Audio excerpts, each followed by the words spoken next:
Entrevistas Alfa. Soy Andrea Tassier de Alfa 91.3 y hoy nos acompaña Chet Faker, uno de los artistas australianos más influyentes de la última década. Welcome, Chet, and thank you for being here with me. Thank you very much. It's good to be here. I would like to start by going back a little to the return of your Chet Faker project. Mhm. You spent a lot of time releasing music under your real name Mm, before coming back to Chet Faker. So mm. when you returned to this project, did it feel like coming home or meeting an older version of yourself? I don't think it felt like coming home or anything because I definitely felt um, kind of freedom, for those years putting music out. I think in a way it felt more like coming back to maybe some old friends or something like that. Um, it was funny because the record it was my last record, Hotel Surrender, was the first kind of Chet Faker record. But it wasn't like I didn't think in my head, oh, I'm gonna bring Chet Faker back. I kind of just made this record, and then it was just very clear to me. I'm like, oh, this feels like Chet Faker. So it kind of just happened naturally. And then so it was so much bad stuff was happening in the world. I mean, it still is, but at the time, we just had COVID and all this shit was going on. And I kind of felt like I had this thing that could maybe give some people some good feelings. And I felt a bit like I it felt almost selfish not to give that, to people. So that's kind of what it felt like. I felt almost like, yeah, I don't know. I felt like it's like people were hungry and I had something that would be good. So, not to make myself sound like a philanthropist or whatever, but that was kind of the feeling. I remember thinking, hey, making this music really helped me because I was going through a lot of things at the time as well, just like a lot of people were. And I thought, you know what, this really helped me making this record. Why wouldn't I share that? That's what I do for a living. So I think that was kind of what the thinking was, um, in bringing it back. It felt like kind of maybe reconnecting with some old friends. And I really love what you're saying because earlier I was watching a few interviews that you've made in the past. And you once mentioned that you wouldn't be making music if it weren't something that you actually loved.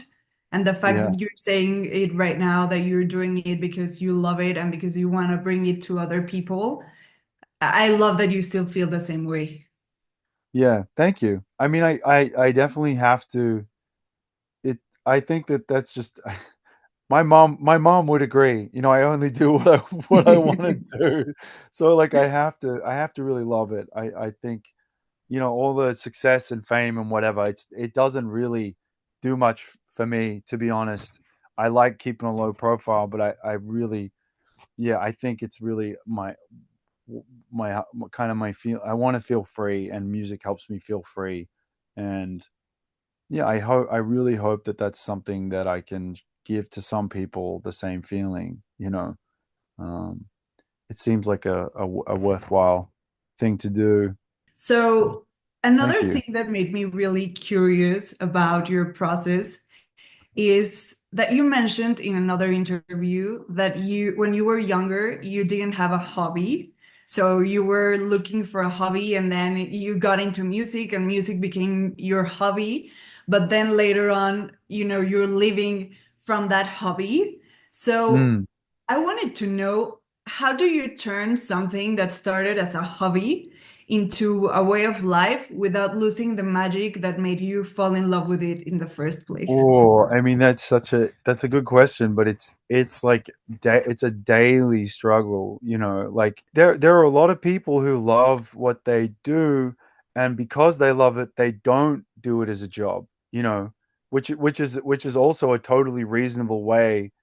There are people who just work a job, and then make their art, and that's totally valid.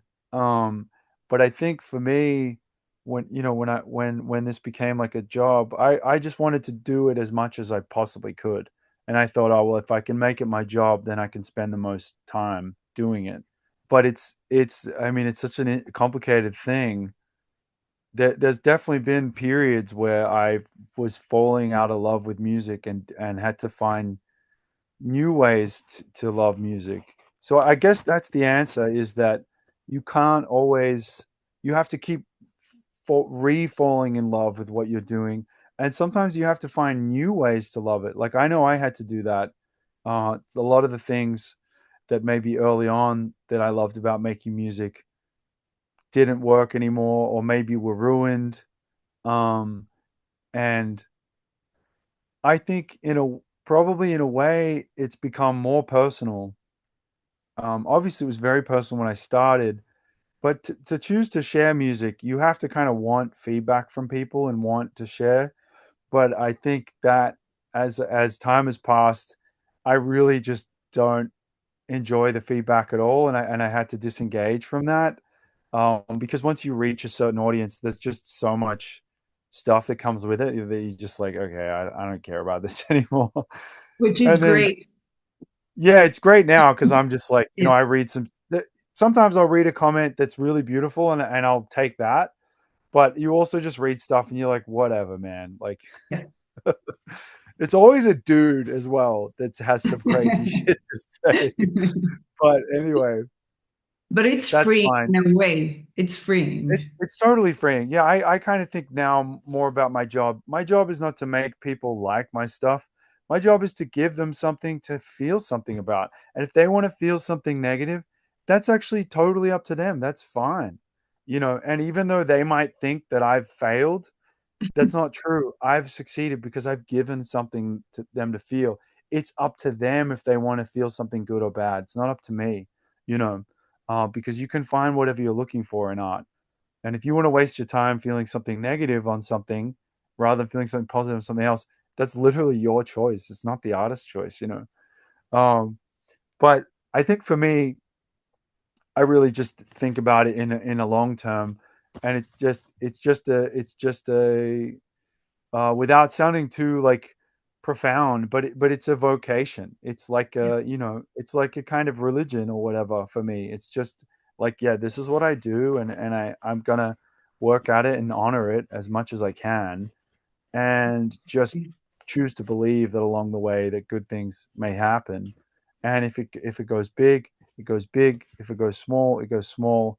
But that I really love playing music, and I love writing songs, and I'll do that until I'm like 112 if I can.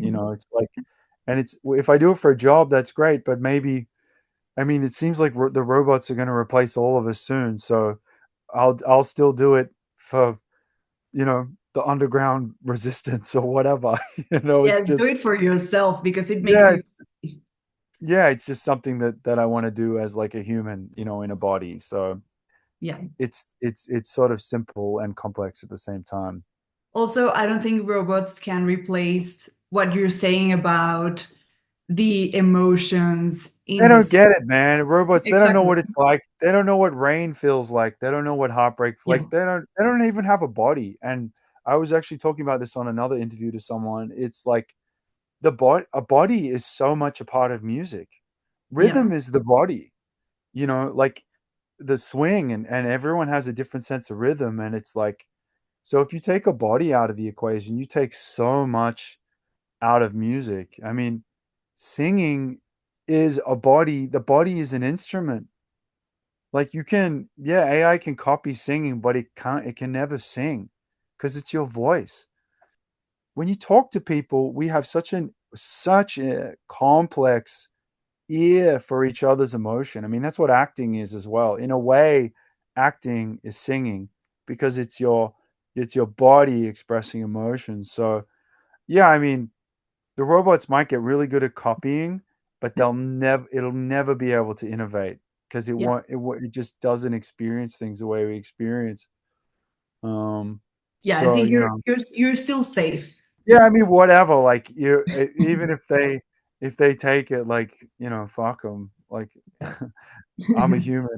So when you first started making music, I really liked that you were experimenting a lot to find your own sound. And you even Mm, mentioned before that you felt like a mad scientist in the studio, which is something that I mm, loved to hear. yeah. So was there a specific moment where you felt that you had discovered your own musical identity? I mean, no, I don't know. I don't know about that really. I think that one of the things that if you're going to be an artist, the one thing you have to sacrifice is that you never really get to see what you do objectively, like everyone else does. But because you are it, so I don't think I ever like listened to, everyone talks about a Chet Faker sound or whatever. I'm like, I don't really know what that is because it's too I'm too wrapped up in it. Sure, there's a few things that I can like intellectually understand, or that's I use that piece of equipment or whatever, but like I'm too close to it. Uh, but having said that, I do remember a long time ago when one of the first songs I ever made as with the Chet Faker stuff was this cover of No Diggity. Yeah. Um, and that was that was definitely felt like a template, at least for my early music, for making music. Because I think, yeah, a few things clicked for that track. And then after that, actually, when I would make a new song, instead of opening up a new project, I would open up the No Diggity cover, and I would just write with the same sounds but do new parts. So it was Okay. yeah, it was kind of a template for a while. Um, I don't That's really really do that. interesting. Yeah, I don't really do that anymore, but I think I'm giving it away here, but I remember learning about pop structure. I think I always really struggled with structures of songs, Mhm. and once I realized that you could go verse, double chorus, I was like, "Oh, okay, I know how to write a song now." So I think that was also a thing for me around the same time. And would you Um, still consider yourself a mad scientist in the studio, or well, on this record for sure, A Love for Strangers, yes. I had all my equipment in a studio and it was just a total chaotic mess. And I do love working like that. But it's funny. I mean, we were just talking about AI and all that stuff. More and more I find I want to use the computer less. So I'm sort of I'm thinking and looking for ways to kind of be a mad scientist without using the computer as much. So that's kind of what where I've been at recently. But 1000%, yeah. I mean, this I have photos of my studio and there's just like keyboards leaning on keyboards and guitars and it's like I'm very messy and I haven't quite figured out how to make good music without making a mess yet. That's just how I make yeah, that's art. part of making art. That's my way anyway. Some people are really clean, but even Yeah. I just have to make a mess and then pull something out of it. So speaking about a love for strangers, now that you mentioned it, Mm. over you feels like looking at a relationship after it's already over. Mhm. Do songs help you understand something after it ends, or just help you accept it? I think songs help me understand anything. Sometimes it's before it's happened, sometimes it's after, sometimes it's during. Probably some people who listen to this won't believe me, but I've had a few experiences where more than a few where I've written something that doesn't make any sense, but then a few weeks later or months later something happens that it's like so exactly what I wrote about that it's like it's a psychic, it's Yeah. before it happened. And even there's a song on this record, a level of light, that I wrote that was like the lyrics was about um living far away from someone that you were in love with. It's like this long distance relationship which I'd never done, and I Okay, wasn't seeing anyone at the time, and like 3 months later I started seeing someone who lived on the other side of the country, and it's that's like, "What?" crazy. And Yeah. I remember when I was singing, like I was just making up lyrics, and I'm like, what am I singing about? Too far away, love could never leave me, I could never find a way, you know? I'm like, what? Like I wasn't even seeing anyone. I didn't even have like a crush, you know. Yeah, Um, so sometimes music's like that. But other times I'm in love and it's just like, oh, I'm in love. I want to sing about it. But mostly this record, A Love for Strangers, was making sense of things after the fact. I think it was a really intense period of my life. I mean, it's probably intense for everyone. The last 6 years is just, I don't think anyone has had a chill time. yeah, Um, definitely. but yeah, definitely for me, this album was a way of me making sense of some of the things and also developing some new ways of thinking about kind of my life and the way I connect with people. But that's music has always been a way for me to make sense and to help me grow through things. And that's what I try to do with music. And I hope that that can, I can give that to some people, you know. Definitely. Now, I have a question for you. Would you say vulnerability is easier to express in music than in real life? It is for me, for Yeah. sure. Yeah, I think that's why I got into music originally. It's like I found it a lot easier to, well, for one, you can go away and be vulnerable and then come back and just give them the song. You know, you don't have to like cry in front of someone. You can go cry in the studio. Um, so yeah, I mean, I'm pretty sensitive individual.